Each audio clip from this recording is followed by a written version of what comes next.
Welcome from Iqbal industrial law services. आज का जो हमारा टॉपिक है वो है अगर बाप बच्चा ओन करने से इनकार कर दे, if the father disown the child. अगर बाप जो उसका बच्चा पैदा हुआ वो उसको ओन नहीं करता, वो कहता है ये मेरा बच्चा नहीं है, अगर वो अपना बच्चा नहीं समझता, उसको ओन नहीं करता, वो डिसओन कर देता है, तो कानून इस बारे में क्या कहता है ये आज हम डिस्कस कर रहे हैं। देखिए, बाप ये कहे कि ये मेरा बच्चा ही नहीं है, ऐसी सूरत हाल में किस तरीके से नबर आजमा हम हो सकते हैं। ख़ासकर इस तरह के जो बिहेव है या इस तरीके का डिसओन है, वो ख़ासकर हम ज़्यादातर देखते हैं बच्चों के केस में। जब माँ केस फाइल करती है बच्चों के बारे में, तो बाप यही देखा गया है इन हालात में पली लेता है, ये तो मेरा बच्चा ही नहीं है तो मैं खर्चा क्यों दूं। ये आमतौर पर ये पली फादर लेता है। सुप्रीम कोर्ट ने वजाहत के साथ ये बयान किया है, जो कि justice Jawad S Khwaja, justice Sarmad Jalal Usmani, ये डिवीजनल बेंच का एक केस था, गजाला तहसीन वर्सेस मेहर गुलाम दस्तगीर का ये कानून, उसमें ये एक रिपोर्टेड केस है जो कि रिपोर्टेड है PLD 2015 SC पेज है 327, PLD 2015 SC पेज है 327।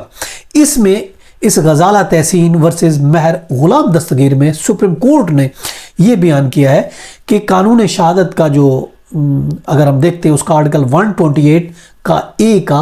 वन का ए है, 128 का सब 1 और उसका ए है, वो ये कहता है कि birth during conclusive proof of legitimacy, कि वो बच्चा जो ड्यूरिंग उसके बर्थ के टाइम अगर वो पैदा होता है, शादी के 6 माह के अंदर अगर कोई बच्चा पैदा होता है, या शादी की तनखीस के 2 साल के बाद या रेजुलेशन के 2 साल के बाद, तो वो बच्चा लेजिटिमेट कहलाएगा, गलत नहीं कहलाएगा। उसको अगर हम सेक्शन पढ़ते हैं, कानूनी शहादत का आर्टिकल 128 का 1 का ए है, उसके साथ हम पढ़ते हैं सेक्शन 2 है वेस्ट पाकिस्तान मुस्लिम पर्सनल लॉ शरीयत एक्ट है 1962 का, उसके साथ अगर ये पढ़ते हैं तो उसके मुताबिक मुस्लिम पर्सनल लॉ को भी अगर देखते हैं, मुस्लिम पर्सनल लॉ इस बात पर बिल्कुल क्लियर है कि बाप बच्चा पैदा होने के 40 दिन के अंदर अंदर वो इनकार कर सकता है कि ये मेरा बच्चा नहीं है, डिसोन कर सकता है, मगर with in 40 days of his birth, पैदाइश के 40 दिन के बाद अगर कोई ये प्ली लेता है कि ये मेरा बच्चा नहीं है, तो उसकी ये प्ली एक्सेप्ट नहीं होगी, कबूल नहीं की जा सकती। इमाम मोहम्मद और इमाम यूसुफ के नज़दीक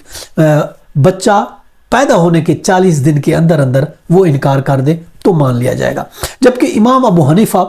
के नज़दीक बच्चा पैदा होने के फ़ौरन बाद बाप जो उसका इनकार करे कि ये मेरा बच्चा नहीं है, इसके बाद कोई कानूनी तौर पर इनकार नहीं कर सकता, और ना ही कोर्ट DNA इसका मंजूर करती है। एक वैलिड शादी मौजूद है, जबकि शादी मौजूद है in the existence of marriage, शादी की मौजूदगी में अगर कोई बच्चा पैदा होता है तो बाप अगर वो कहता है कि ये मेरा बच्चा नहीं है, तो इमाम अबू हनीफा के नज़दीक जब भी बच्चा पैदा होता है, बच्चा पैदा होने के फ़ौरन बाद बाप उसको डिसओन कर दे तो माना जाएगा, या अगर हम देखते हैं इमाम अहमद और इमाम यूसुफ के नज़दीक 40 दिन तक, 40 दिन के अंदर अंदर उसको वो डिसओन कर सकता है। अगर वो उसने नहीं किया या फ़ौरन बाद भी नहीं किया और इमाम अहमद और इमाम यूसुफ के नज़दीक 40 दिन भी गुजर गए, उसके बाद अगर वो करता है, तो देखिए ना इस्लामिक जुरिस्ट में कोई ऐसा कानून है कि वो इनकार कर दे, कोई ऐसा कानून नहीं है कि ऐसे इनकार को कोई सपोर्ट करता है कि वो कहता है इनकार कर दे, तो इस्लामिक जुरिस्प्रूडेंस में कोई ऐसा नहीं है, ना ही कोई फ़िक़्ह कराम इस चीज़ को एक्सेप्ट करते हैं, और ना ही कानून में मुस्लिम शरीयत अगर हम ला देखते हैं ना उसके में तात है, वो तो एडमिट करता है, वो चीज़ को मानता है। शरीयत ला का जो सेक्शन 2 है पाकिस्तान पर्सनल लॉ शरीयत का, उसका सेक्शन 2 अगर हम कानून शहादत के 128A का 1 पढ़ते हैं तो उसके मुताबिक शादी अगर इंटैक्ट है, उस शादी के दौरान जो भी बच्चा पैदा होता वो बाप का बच्चा होगा, वो इससे डिनाई नहीं कर सकता, उसको डिसओनर नहीं कर सकता। अगर करना है तो पैदा होने के फौरन बाद वो कर सकता है 40 दिन तक, अदरवाइज वो उसको डिसओन नहीं कर सकता। ना ही कोर्ट इस चीज को अलाउ करेगी कि आप इसको डीएनए करते पड़े, दूसरी पार्टी की इजाजत के बगैर डीएनए भी पॉसिबल नहीं है। ये था आज का लेक्चर, इजाजत, कल फिर मिलते हैं, अल्लाह हाफिज।